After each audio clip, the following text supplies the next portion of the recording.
हाय बच्चों, आपका स्वागत है गुरुजी इंजीनियरिंग ड्राइंग में। हम आपको पढ़ा रहे हैं यूपी ट्रिपल एससी नक्शा नवीस और मानचित्रक में आने वाली जो ड्राइंग है वो कंप्लीट हम आपको पढ़ा रहे हैं। आपका जो टॉपिक चल रहा है ड्राइंग उपकरण, ठीक है। ड्राइंग उपकरण का ये लेक्चर नंबर 3 है। इससे पहले ऑलरेडी मैं 2 लेक्चर आपको प्रोवाइड कर चुका हूँ। अभी तक आपने वो लेक्चर नहीं देखे हैं तो डिस्क्रिप्शन में जाके आपको लिंक मिल जाएगा प्लेलिस्ट का, तो वहाँ से जाकर आप पूरे के पूरे जो लेक्चर है वो वॉच कर सकते हैं, ठीक है। हम यहाँ पर आपको कंप्लीट थ्योरी पढ़ाएंगे, जितनी भी आपकी ड्राइंग की थ्योरी होगी, और साथ में ड्राइंग की थ्योरी के साथ हम जो इसके एमसीक्यू बनेंगे, ठीक है, जितने भी इसके एमसीक्यू बनेंगे वो सारे कंप्लीट हम कराएंगे। हम आपको engineering drawing plus CAD computer aided drawing जो आएगी वो कंप्लीट हम आपको कराएंगे। ये टोटल आपके सिलेबस में 15 मार्क्स की है, जिसको हम कंप्लीट कराएंगे हमारे चैनल गुरुजी इंजीनियरिंग ड्राइंग पर, ठीक है। तो चलिए स्टार्ट करते हैं। अब नेक्स्ट जो आपके इंस्ट्रूमेंट बच गए थे, ड्राइंग इंस्ट्रूमेंट उपकरण बच गए थे, तो उनके बारे में डिस्कस कर लेते हैं। कल तक हमने पढ़े थे आपके, कल जहाँ पर हम रुके थे वो था आपका स्केल, और स्केल के बाद आज हम पढ़ते हैं सबसे पहले फ्रेंच कर्व, ठीक है।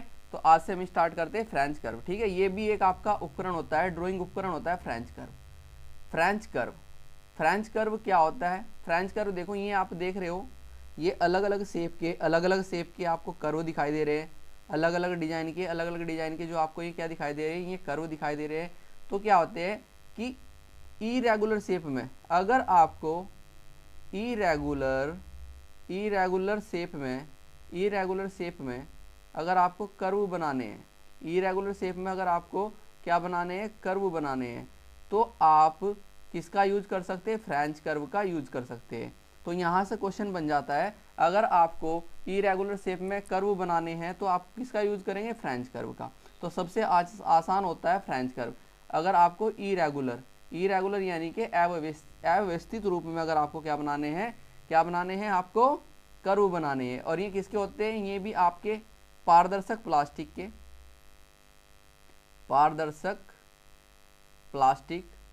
ठीक है, पारदर्शक प्लास्टिक और सेल्यूलाइड, और किसके?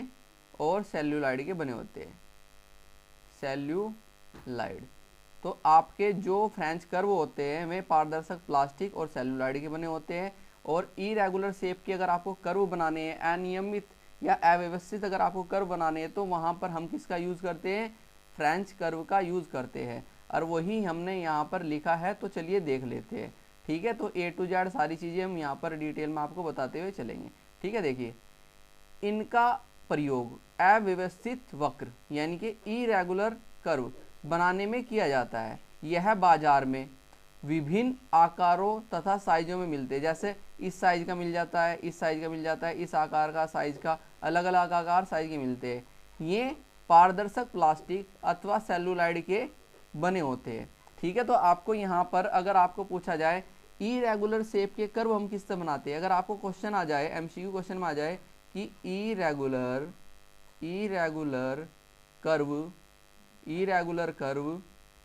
किससे बनाए जाते हैं? इरेगुलर कर्व किससे बनाए जाते हैं? फ्रेंच कर्व से। तो क्वेश्चन का आंसर क्या होगा? फ्रेंच कर्व, ठीक है। ये आपके प्लास्टिक और सेलुलाइड के बने होते हैं, ठीक है। तो नेक्स्ट आपका जो इंस्ट्रूमेंट है वो है पेंसिल। पेंसिल आप बचपन से यूज करते हुए आ रहे बेटा, पेंसिल का आप बचपन से यूज करते आ रहे हैं। पेंसिल किसका? पेंसिल का आप बचपन से यूज करते आ रहे हैं। तो आज हम पेंसिल के बारे में आपको कुछ और ज़्यादा डिटेल में आपको बताएंगे, जो आपने अभी तक नहीं पढ़ा है ना, वो डिटेल में हम आपको बताएंगे कि पेंसिल का यूज कैसे होता है, ठीक है। तो देखिए, हम ब्लैंक शीट ले लेते हैं, ठीक है। ये है पेंसिल, और पेंसिल का यूज हम बता लेते हैं। देखो पेंसिल, अब देखो डिटेल में हम सारी चीज़ें डिस्कस करेंगे पेंसिल, क्योंकि पेंसिल से लगभग आपका एक क्वेश्चन बनेगा ही बनेगा। पेंसिल्स आपकी, अगर हम पेंसिल को देखें तो पेंसिल टोटल आपकी कितनी होती है? 18। टोटल पेंसिल कितनी होती है? 18 पेंसिल होती है। सर कैसे 18 पेंसिल होती है? अब यहाँ पर बात करते हैं। पेंसिलों को आपके जो पेंसिल होती है आपकी, उनको 3 भागों में बांटा गया है। पेंसिल आपकी 3 भागों में बांटा गया है। सबसे हार्ड यानी कि हार्ड पेंसिल,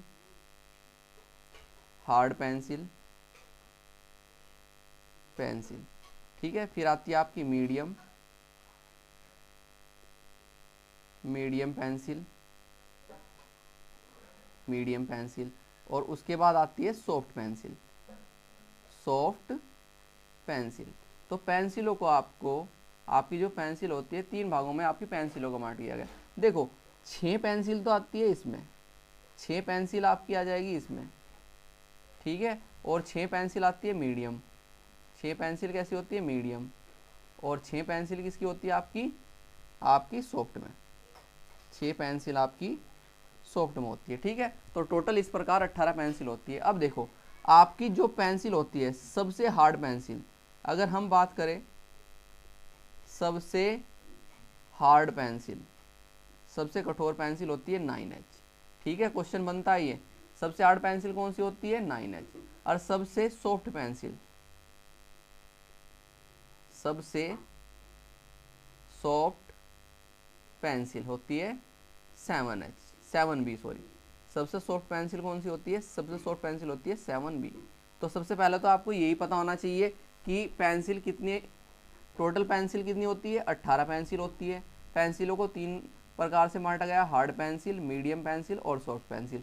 सबसे हार्ड पेंसिल 9H, सबसे सॉफ्ट पेंसिल आपकी 7B।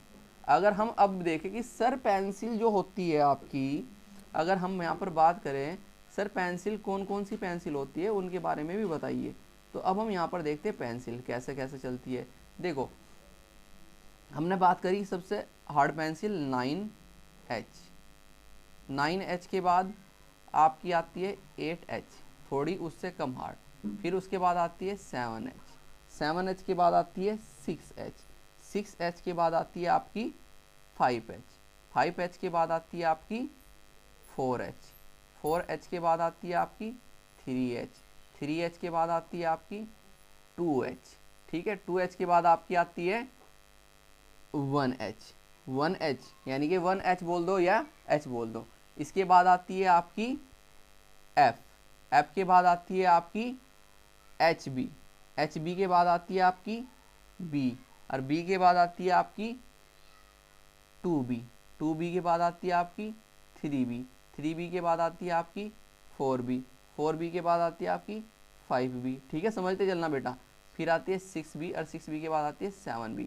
तो टोटल कितनी पेंसिल हो गई? टोटल 18। देखो 1 2 3 4 5 6 7 8 9 10 11 12 13 14 15 16 17 18। तो ये टोटल कितनी पेंसिल है? 18 पेंसिल है। अब इन 18 पेंसिलों को डिवाइड कर दिया गया, इन 18 पेंसिलों को डिवाइड कर दिया गया किसमें? सॉफ्ट पेंसिल और मीडियम पेंसिल। किसमें? सॉफ्ट पेंसिल और मीडियम पेंसिल और हार्ड पेंसिल। तो सबसे पहले देख लेते हैं हम हार्ड पेंसिल।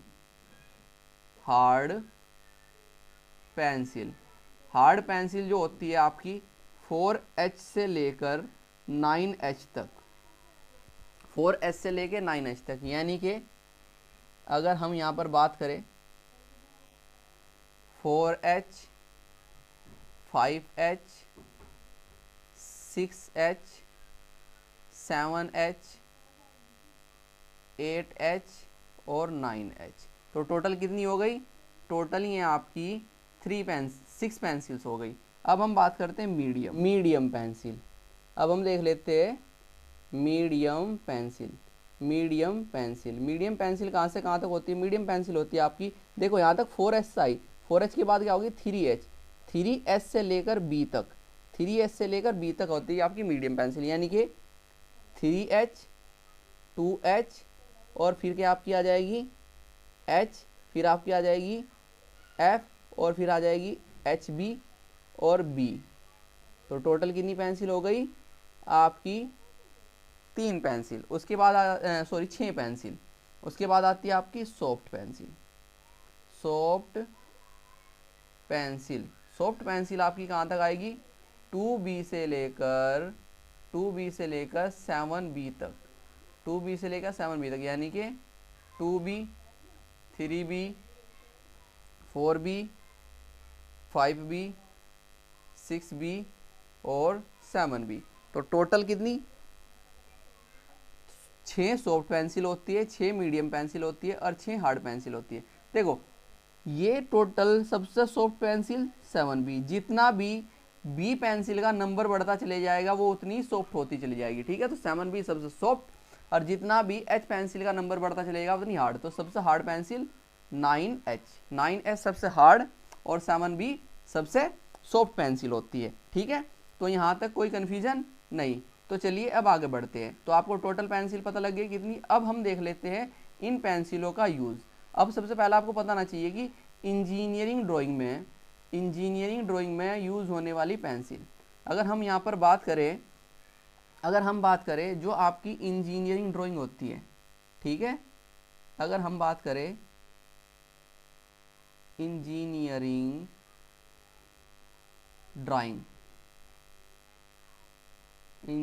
ड्राइंग में जो पेंसिल यूज होती है, देखो टोटल जितनी भी मीडियम पेंसिल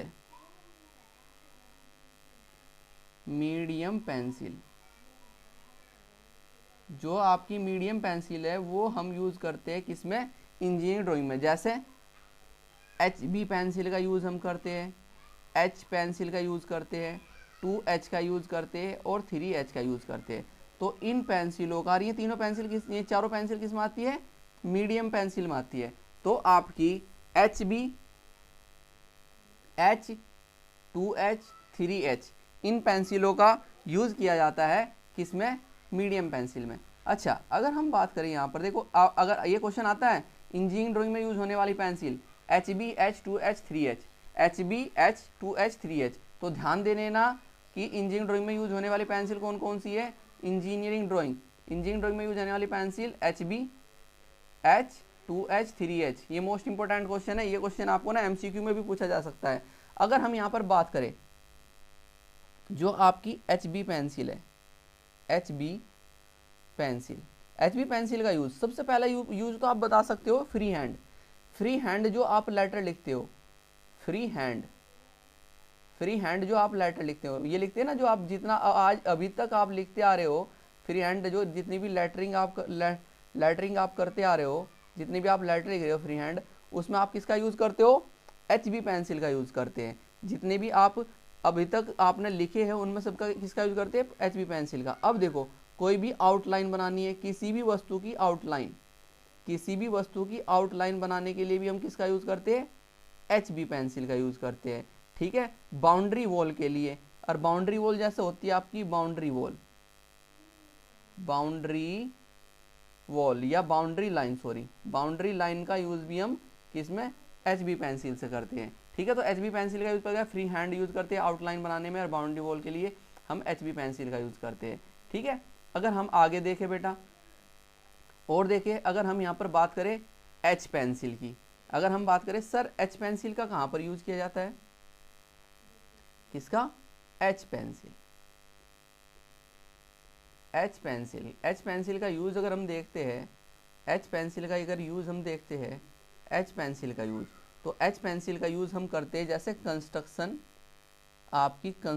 लाइन बनाने में। आगे जब हम पढ़ते चलेंगे तो आपको पता लगता चलेगा कि कंस्ट्रक्शन लाइन क्या होती है। कंस्ट्रक्शन लाइन बनाने में हम इसका यूज़ करते हैं। जो एरो हेड होते हैं, एरो का जो शीर्ष होता है, ठीक है, एरो के शीर्ष में हम किसका यूज करते हैं, आपकी H पेंसिल का यूज करते हैं। या एक्सटेंशन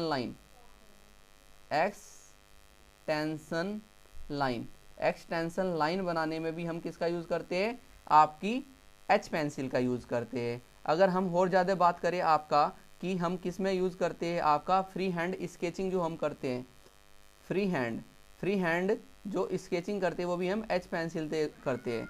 फ्री हैंड स्केचिंग भी हम किससे करते हैं, H पेंसिल से यूज़ करते हैं। तो आपको पता रहना चाहिए H पेंसिल का कहाँ पर यूज़ करते हैं, H पेंसिल का यूज़ कहाँ पर करते हैं, और आपकी HB पेंसिल का यूज़ कहाँ पर करते हैं। अब हम बात करें यहाँ पर 2H and 3H pencil, 2H and 3H pencil. 2H and 3H pencil का अगर हम बात करें यहाँ पर, आपकी 2H और 3H पेंसिल, जितनी भी आप सेंटर लाइन ड्रॉ करते हैं, जितनी भी आप सेंटर लाइन ड्रॉ करते हैं, या आप डॉटेड लाइन ड्रॉ करते हैं, डॉटेड लाइन, जितनी भी आप सेंटर लाइन ड्रॉ करते हैं, डॉटेड लाइन ड्रॉ करते हैं, या हैचिंग लाइन ड्रॉ करते हैं। हैचिंग लाइन कितने डिग्री के एंगल पर ड्रॉ करते हैं भाई? हैचिंग लाइन हम कितने एंगल पर ड्रॉ करते हैं? 45 डिग्री एंगल पर। हैचिंग लाइन हम 45 डिग्री के एंगल पर ड्रॉ करते हैं। सेंटर लाइन बनानी हो आपको, डॉटेड लाइन बनानी हो या हैचिंग लाइन बनानी हो, तो 2H या 3H पेंसिल का हम यूज़ करते हैं। तो यहाँ पर हमें ना आपको बहुत सारी पेंसिल्स का यूज़ बताया, ठीक है, और इंजीनियरिंग ड्राइंग में यूज होने वाली पेंसिल्स का यूज़ बताया। तो इनके सब के बारे में आपको डिटेल में पता होना चाहिए। जैसे मैंने यहाँ पर बताया आपको, क्या बताया कि भाई आपकी जो पेंसिल है, total numbers of pencil 18, hard pencil 6, medium pencil 6, soft pencil 6, सबसे हार्ड पेंसिल 9H, सबसे सॉफ्ट पेंसिल 7B, ठीक है। तो ये पेंसिल होती है। अब हम देख लेते हैं, यहाँ पर मैंने पेंसिल्स के बारे में कुछ लिखा भी है, अब उस डिटेल को भी पढ़ लेते हैं हम। पेंसिल्स के बारे में जो मैंने डिटेल यहाँ पर लिखी है, देखो वैसे तो मैंने आपको सारी चीज़ें बता दी, फिर भी देख लीजिए।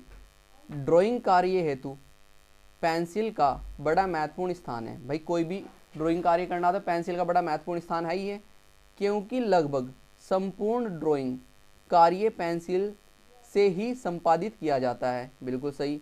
अतः एक मानचित्रकार को, कोई भी मानचित्रकार है जो ड्राइंग बनाता है, मानचित्रकार को पेंसिल चलाने की उचित विधि, ग्रेड तथा इससे बनाने के ढंग आदि के बारे में पूरी जानकारी होनी चाहिए। देखो यहाँ पर एक ना क्या बोला है, पेंसिल चलाने की उचित विधि, पेंसिल चलाने की उचित विधि के बारे में बात की गई है। तो वो भी मैं आपको बताऊंगा कि पेंसिल चलाने की उचित विधि क्या है।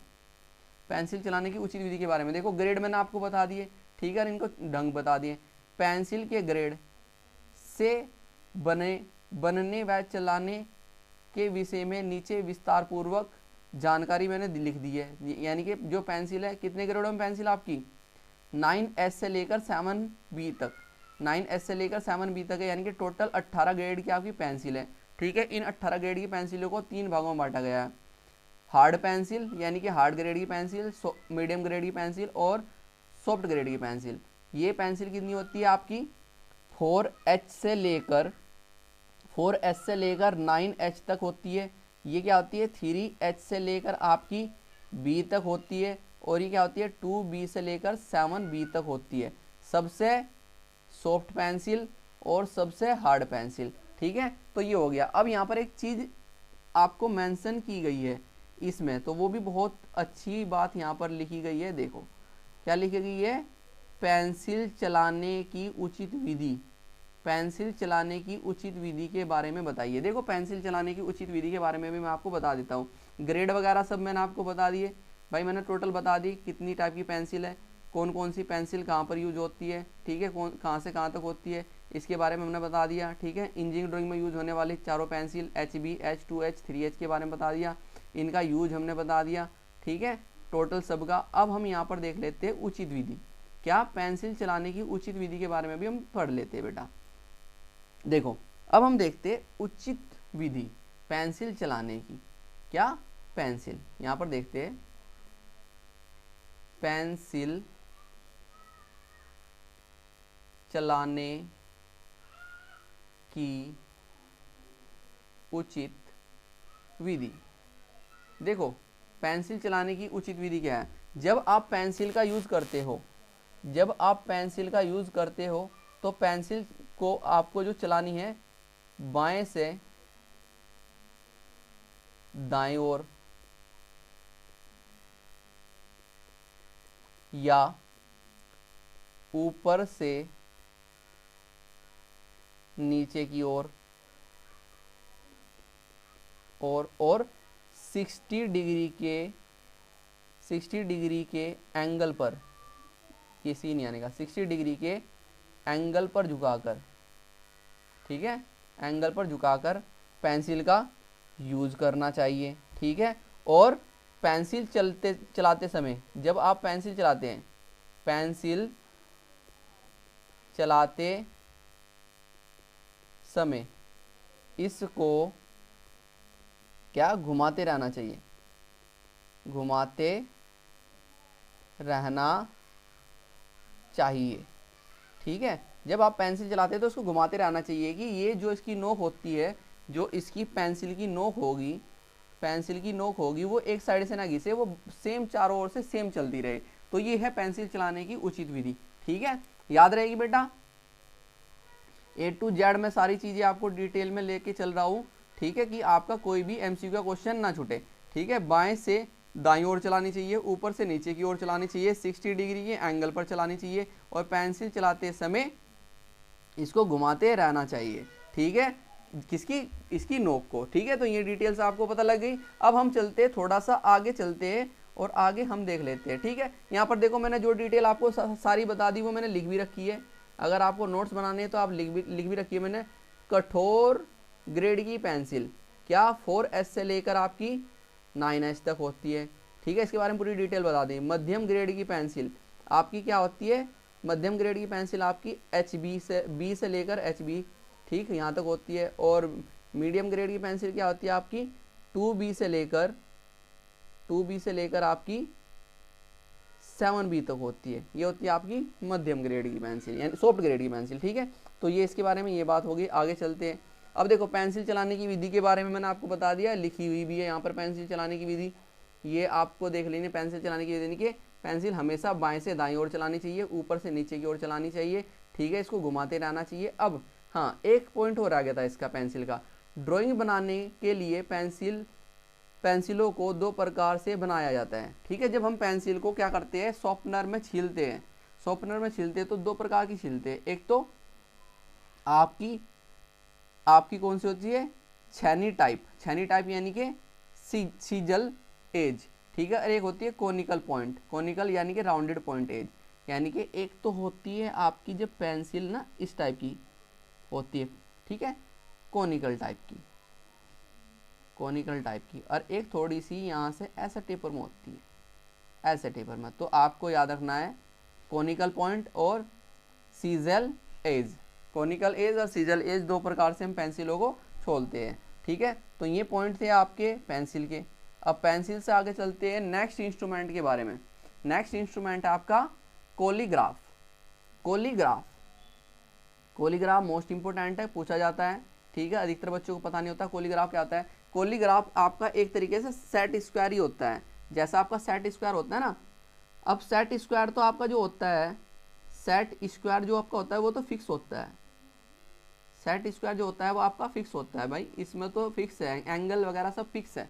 बट इसमें इसका जो एक प्लेट होती है, इसकी जो एक प्लेट होती है वो क्या होती है, एडजस्टेबल होती है। आप उसको किसी भी एंगल पर एडजस्ट कर सकते हैं, आप उसको किसी भी एक एंगल पर एडजस्ट कर सकते हैं। तो ये होता है, देखो दो प्लेट, एक ये वाली प्लेट और दूसरी प्लेट, ये दो 90 डिग्री के एंगल पर जुड़ी रहती है, ये फिक्स होती है। यहाँ पर ये फिक्स है, ये फिक्स है। बट एक जो प्लेट होता है, एक जो इसका सिरा होता है, उस पर हम कितनी भी लाइन, इंक्लाइंड पैरेलल लाइन खींच सकते हैं, इंक्लाइंड पैरेलल लाइन खींच सकते हैं। किससे, एक लाइन से। तो ये कोलीग्राफ होता है, देखो, यानी कि एक एडजस्टेबल स्क्वायर, सेट स्क्वायर होता है। ये कैसा, अगर आपको पूछ लिया जाए बेटा, ये भी बहुत अच्छी चीज़ है जो मैंने यहाँ पर लिखी है। कोलीग्राफ क्या होता है, एक adjustable set square, adjustable set square होता है। ठीक है, आप इसको कहीं पर भी एडजस्ट कर सकते हैं। ठीक है, सबसे इम्पोर्टेंट पॉइंट तो यही है कि जो आपका कोलीग्राफ होता है क्या होता है, एडजस्टेबल सेट स्क्वायर, जिसकी दो भुजा आपस में 90 डिग्री पर उठती है और इंक्लाइंड आप इससे कितनी भी रेखाएं खींच सकते हैं। देखिए, यह एक प्रकार का समायोजित सेट स्क्वायर है, यानी कि एडजस्टेबल सेट स्क्वायर होता है। ये इम्पोर्टेंट है, ये क्या है, इम्पोर्टेंट है भाई। ठीक, अब आगे चलते हैं, ये बात हो गई। अब आगे चलते हैं हम यहाँ पर। ठीक है, होता है जिसका उपयोग झुकाव पर समांतर लाइनें, यानी कि इंक्लाइंड पैरेलल लाइनें खींचने के लिए किया जाता है। यानी कि इंक्लाइंड पैरेलल लाइनें खींचने के लिए हम किसका प्रयोग कर सकते हैं, कोलीग्राफ का। इसकी दो भुजाएं समकोण पर फिक्स होती है, दो भुजाएं क्या 90 डिग्री पर, दो भुजाएं 90 डिग्री पर फिक्स होती है, तथा तीसरी भुजा मन चाहे कोण पर फिक्स किया जा सकता है। जो तीसरी भुजा है हम उसे किसी भी एंगल पर फिक्स कर सकते हैं। ये जो तीसरी भुजा है, तीसरी प्लेट, हम उसको किसी भी एंगल पर फिट कर सकते हैं। तो ये थे आपके टोटल ये थे टोटल आपके उपकरण जिनके बारे में हमने बात की है, टोटल उपकरण। अब हम सिखाएंगे आपको इनके MCQ। ठीक है, नेक्स्ट लेक्चर में जब हम आपको मिलेंगे तो हम टोटल बताएंगे कि उपकरण के द्वारा आने वाले MCQ कितने टाइप के आपके MCQ पूछे जा सकते हैं उपकरण से। ठीक है, तो चलिए बेटा मिलते हैं नेक्स्ट लेक्चर में। अभी के लिए थैंक यू।